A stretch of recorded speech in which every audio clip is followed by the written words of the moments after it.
A rhino bull charged straight into armed poachers in the dead of night, not to escape, but to protect the herd behind him. By dawn, his body lay motionless, riddled with darts and blade wounds. But every calf was still alive. What drove him to sacrifice everything? But first, let's go back to the beginning. The bush was eerily still that morning, the kind of silence that pressed against your skin like a warning. Jackson stood on the observation ridge, binoculars raised, but his mind raced faster than the approaching heat. The drone's grainy feed flickered as it tracked across the dry plains, the brush low and brittle from weeks without rain. And there, like a stone among reeds, was Boulder, hulking, unmoving, yet unmistakably aware. Jackson zoomed in, Boulder's thick hide, scored with old scars, flexed with every measured breath. Around him the herd pulsed with quiet anxiety. The calves, 4 in total, still clumsy with youth, huddled beneath their mothers' bellies, but their eyes were locked on Boulder. He didn't charge, he didn't panic, he circled, again and again, not in fear, in protection. Jackson's voice was low but sharp as he radioed the command tent. "He's doing something. He's controlling them." "No way a rhino can do that," Jake's voice crackled back. But Jackson didn't respond. He didn't need to argue instinct. Years ago, in Afghanistan, he'd seen the same posture in an old shepherd dog, too slow to fight, too proud to run, placing himself between children and a minefield they didn't know they were walking into.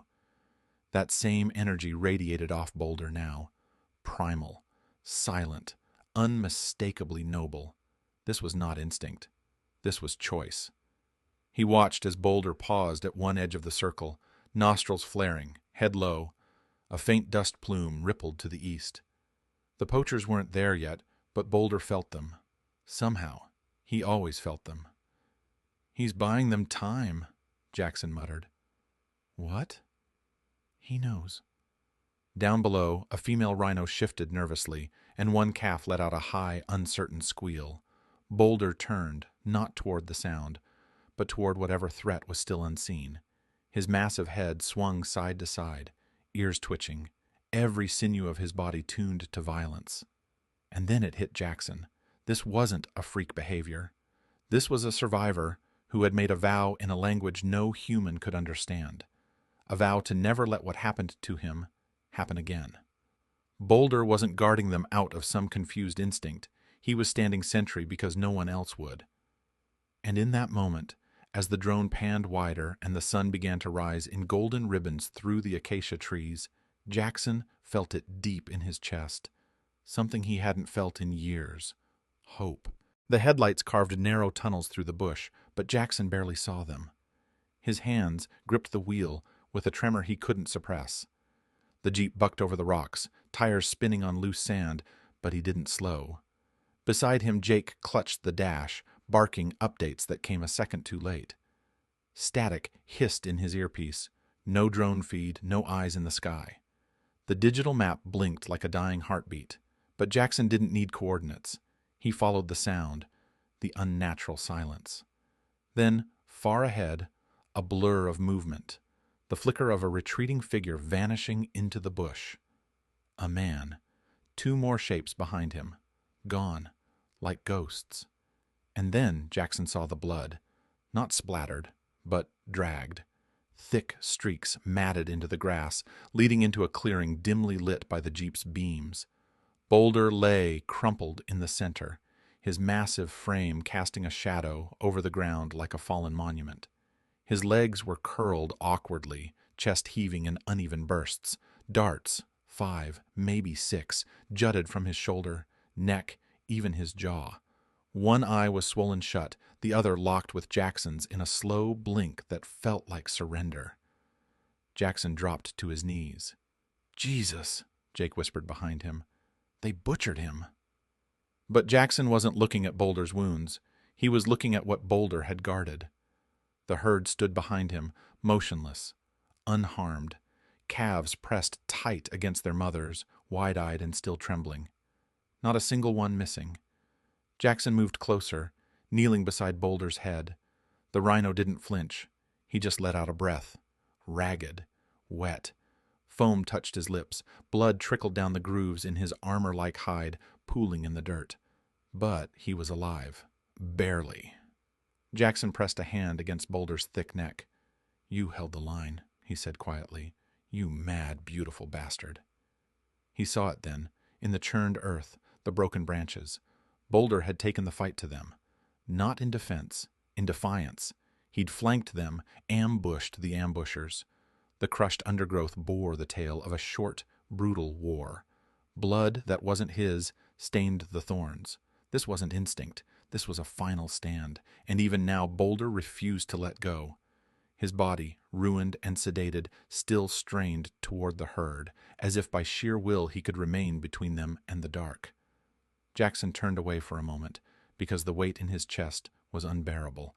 Hope had arrived too late, and horror, silent, precise, and nearly perfect, had already come and gone. The air in the station's infirmary was thick with disinfectant, dust, and something heavier. The suffocating weight of failure. Boulder lay stretched across reinforced tarps, his breathing shallow and arrhythmic, each exhale a slow collapse. The darts had been pulled, blood cleaned, antidotes pumped into his veins. Nothing helped. A dozen hands worked around him in practiced urgency. Syringes, IV lines, defibrillator pads, but Jackson didn't see any of it. He stood at the edge of the room, hands locked behind his back, face carved from stone, watching, waiting, until Jake returned with the look of a man who had crossed a line he didn't want to find. "Jackson," he said, voice low, "you need to see this." They stepped outside, into the gray light of pre-dawn. The cold wind cut through Jackson's shirt, but he didn't shiver. Jake handed him a Ziploc bag. Inside, a blood-smeared satellite phone, a notepad with coordinates, a crumpled paper list. Jackson opened it. The handwriting was rough, but the words were too precise to be random. 3X calf, viable 2X pregnant, F, priority. 1X trophy bull, optional. Hold for export clearance, Macau, contact confirmed. His fingers curled around the plastic until it crinkled like bone.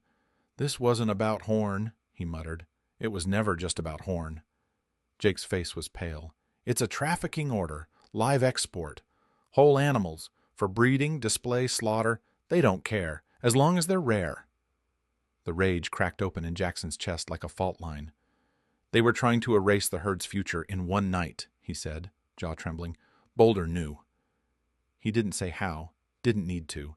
Some part of that animal, some raw, inherited instinct, had understood the threat wasn't just death, it was extinction. And Boulder, with half his blood already drained out, had stood in the breach like a relic of something nobler.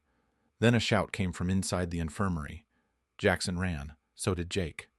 They arrived just in time to watch Boulder's chest rise once, then stop. The machine flatlined. The vet didn't call it out loud. She just shook her head and backed away. Nobody moved. A ranger slammed his fist into the Jeep's hood so hard the metal dented. Another wept, silently, shoulders shaking. Jackson didn't cry. He clenched his fists and stared at Boulder's body, the dried blood, the hooves torn from running, the eyes that had stayed open until the very end. Because this wasn't just loss. This was theft. And something inside him, something long buried beneath soldiers' discipline and rangers' calm, began to burn. The world watched a ghost charge into darkness, and for once, it didn't look away. The drone's final transmission, a shaky clip barely a minute long, showed Boulder breaking through the tree line, dust exploding beneath his hooves, eyes locked ahead, a silhouette of raw defiance. It cut out just as a poacher turned, too slow. That moment froze across the internet like a sacred relic. People didn't see a rhino. They saw a guardian, a soldier, a martyr. Within 24 hours, the video had racked up millions of views. Celebrities reposted it with broken heart emojis. Conservation groups turned Boulder into a symbol. Murals began appearing in Nairobi, Bangkok, even Los Angeles. A gray giant painted mid-charge, horn lowered like a blade, body armored in grief and purpose. And with every share, something shifted. The world, numb to numbers and abstract extinction statistics, finally saw one, and it broke them. In Washington, Senator Harland, a former Marine colonel, stood on the Senate floor and played the clip. "This is not just a wildlife issue," he said. "This is war, and we are funding the enemy every time we ignore it." He drafted Boulder's law, trade penalties, export bans, full U.S. sanctions on nations complicit in black market trafficking. For once, bipartisan silence didn't follow. The image was too loud. Meanwhile, in South Africa, fury turned inward. Protesters swarmed government buildings in Cape Town and Johannesburg, holding up signs, "Who gave the coordinates?" and "Rhino blood buys politicians." Investigations reopened. 2 government officials went silent, then missing. A journalist was arrested, then released 72 hours later with a broken nose and a USB full of leaked patrol schedules. And while the world roared, back in the lower Zambezi, something quieter happened.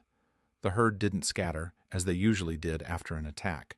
They stayed close, tighter, more deliberate.